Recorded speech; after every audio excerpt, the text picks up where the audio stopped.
Alright guys, I found an insane upcoming game, and after seeing the sneak peeks, I genuinely think Forsaken might have some real competition. The game's called Blockbound, and it's being made by Zotas, the same person behind the admin Noli skin, the White Pumpkin rework, and a bunch of other insane concepts. Blockbound is an asymmetrical horror game built completely around Minecraft, and from everything we've seen so far, it looks amazing. So without further ado, let's get right into it. So I'm gonna go from the very beginning. Zotas started by showcasing a simple layout of what the game was planned to look like, mainly to get some feedback from his community. Starting with the maps, we can see he was planning to include in-game terrain you'd normally find in Minecraft, like the Bastion and the Ancient City, but also some really unique maps based on ARG videos or even popular YouTubers, like Stampy's World. And for the roster, we also got to see a more polished version of what he had in mind. For the survivors, the lineup consisted mostly of in-universe characters from Minecraft story mode, such as Jesse, Ivor, Petra, and more.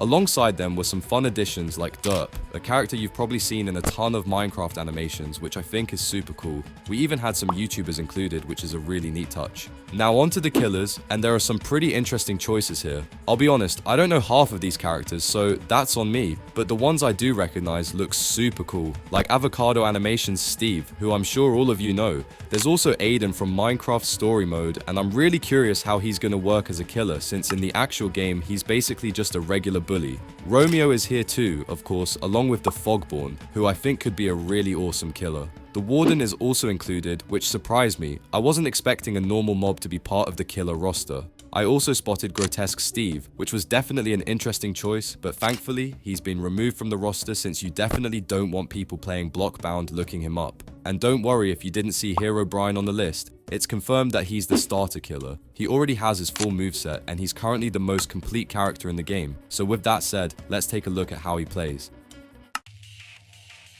Firstly, looking at his stats, we can immediately tell this follows the usual Forsaken style formula, which honestly I don't mind. As long as the abilities are balanced properly, these base stats shouldn't cause any issues. Herobrine has 110 stamina, 7.25 walk speed, 27.5 sprint speed, and 22 damage.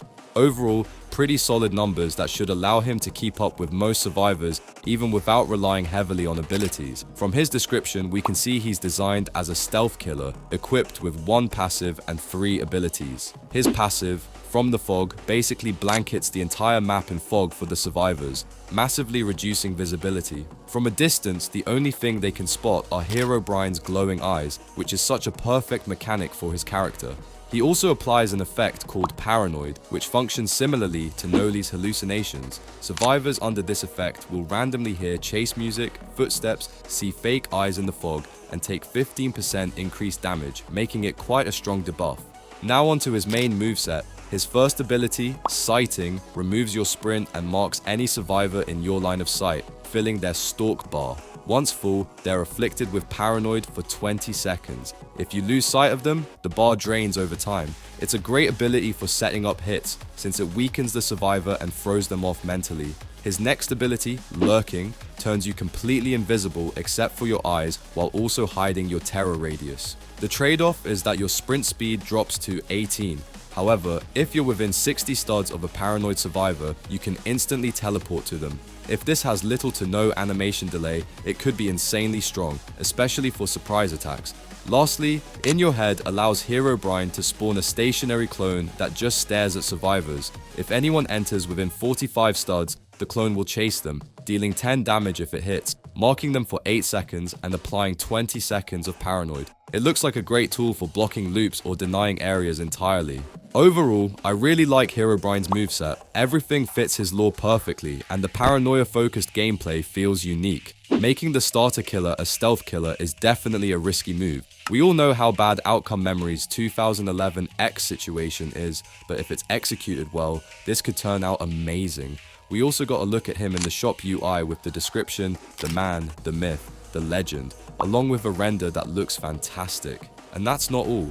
Recently we got to see even more development progress on him, specifically his animations and his chase theme.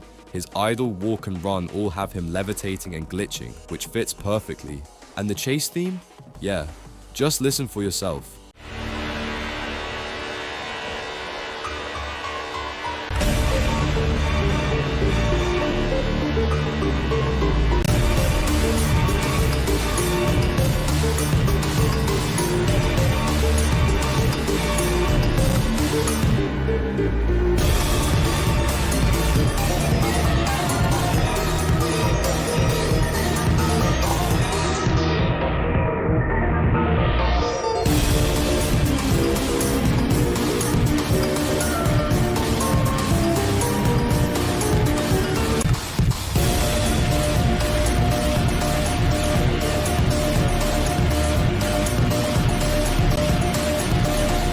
It sounds incredible. Easily one of my favorite chase themes so far. My only small note would be lowering layer 1 a bit since it almost sounds like layer 3, but otherwise it's amazing. One last cool detail, it looks like Herobrine will have his own milestone skins and likely the rest of the roster will too, which we'll get into later.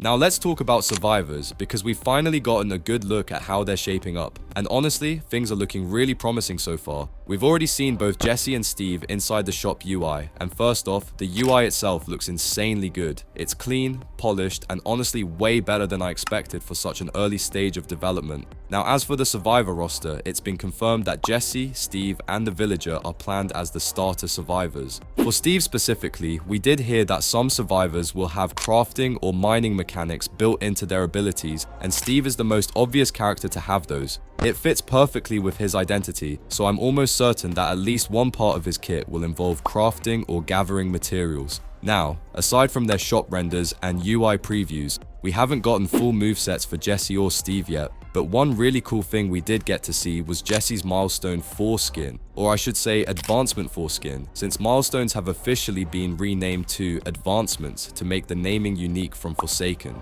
I haven't finished Minecraft Story Mode myself, so I'm not 100% sure what this version of Jesse is referencing, but visually it looks incredible. Moving on to Survivor movesets, the only full kit we've seen so far is Villager. His stats follow the same structure as Killers, but reworked for Survivors. 100 stamina, 26 sprint speed, 12 walk speed, and 16 HP. Don't worry, 16 HP is just Minecraft heart values, not Forsaken numbers. As a comparison, Herobrine is expected to deal about 3 hearts of damage per hit.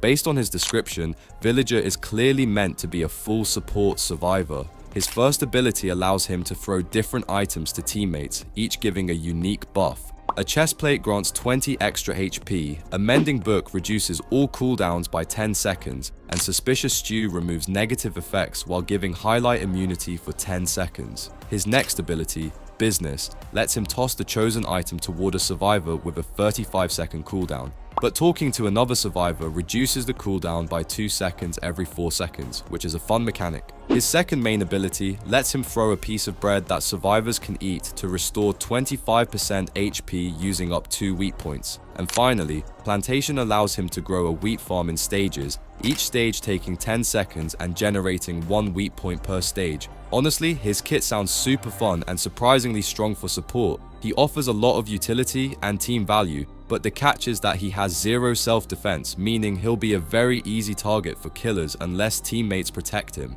It's a risky design, but if the survivors work together, he'll be incredibly impactful. So far, the survivors look like they could be designed in really unique ways, especially with the game using Minecraft elements. If they incorporate that properly into the movesets, this game could honestly end up having a better survivor roster than games like Forsaken.